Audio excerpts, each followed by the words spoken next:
We'll now do a round of 5-minute questions, and I'm going to start first, and I'm going to start with Mr. December, you and Mr. Rayburn.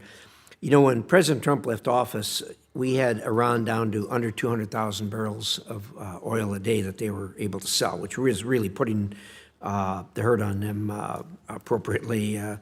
And after that, it's gone up to almost 2 million barrels a day. And now the president wants to turn the screw on Iran again, and I'm all with him. Mr. December and Mr. Rayburn, both of you, I'd like to get your, understanding you haven't taken office yet, but I'd like to get your thoughts on that and how you might go about assisting in that regard. And again, I appreciate that you haven't taken office yet, but your thoughts, if you would, starting with you, Mr. Rayburn. Senator, thank you for that question. This is an important issue. The president has made it clear it's his policy to bring a maximum pressure approach back on the Iranian regime, particularly on its revenue streams driven by its oil exports. You are correct.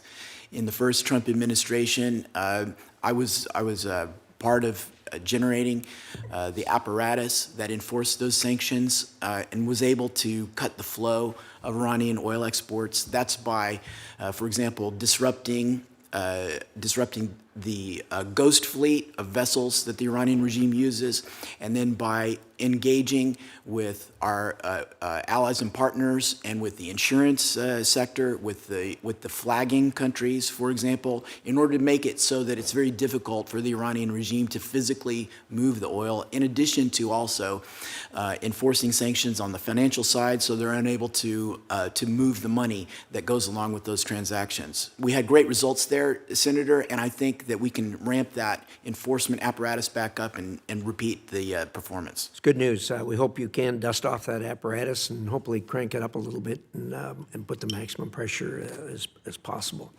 Mr. December, your thoughts? Mr. Chairman, thank you very much for that question. Clearly, implementing the maximum pressure campaign is something that does require efforts around the world. I believe 90% of oil exports from Iran go to China, and thus obviously stopping those exports and affecting that is something of critical importance.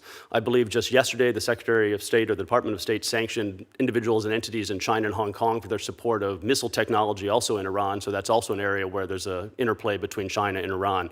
So these are critical issues, and it's an area where hopefully if I'm confirmed and if Joel Rayburn is confirmed, we can work together on these issues to deal with the nexus between China and Iran. We look forward to it. Thanks so much. Mr. Rayburn, I want to talk about Syria for a minute.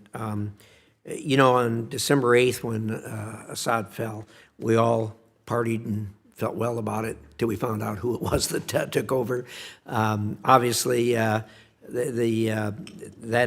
new administration has a checkered past. Having said that, it is quite a ways in the past, number one. And number two, they started saying the right things and indeed doing the right things mostly since they took over.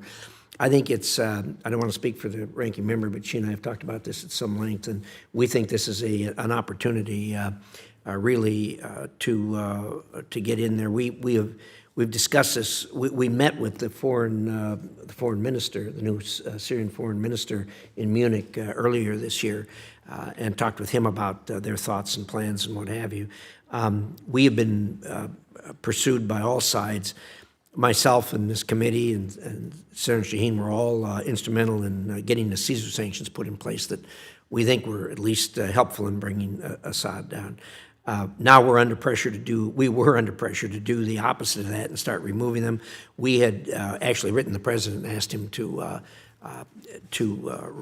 relieve the sanctions, and now he has done that a little more robustly than we had in mind. Nonetheless, we're still in a wait and see. Those sanctions were taken off. They can be put back on, and we're going to continue to watch this. We really hope this works out. Syria is a proud country, long history. They have the ability to do this. Whether they can do it or not remains to be seen. But in any event, your thoughts on where we're headed there?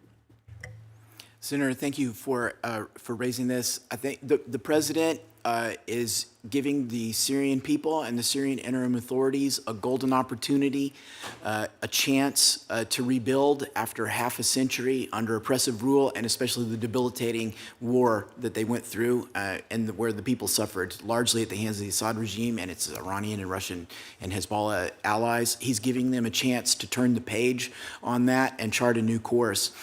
He's also been very clear, as has Secretary Rubio, that there are expectations as we move along the path, as the United States moves along the path of giving them this opportunity.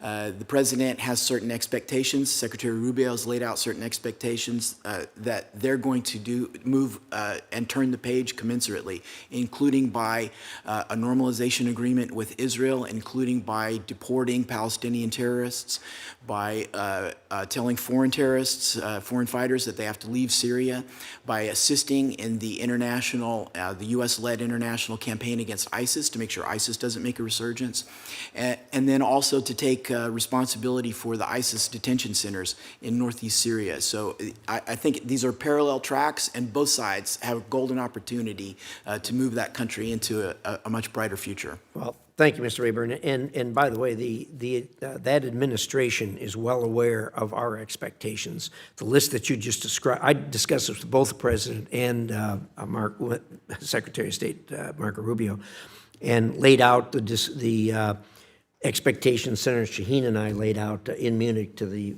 foreign minister. We got no pushback from him at all. I might add one more important item on there that is important to us, and I think both President and Secretary of State Rubio feel the same way, and that is we have an expectation that the tolerance for the various religions, and it is a complex society, both ethnically and religious-wise. The tolerance is critically important to the success of that country. The Syrians tell us that they are well experienced in this since they've been doing it for hundreds of years, and we're going to have to wait and see if they continue with that, because that is going to be critical to their success. So with that, Senator Shaheen.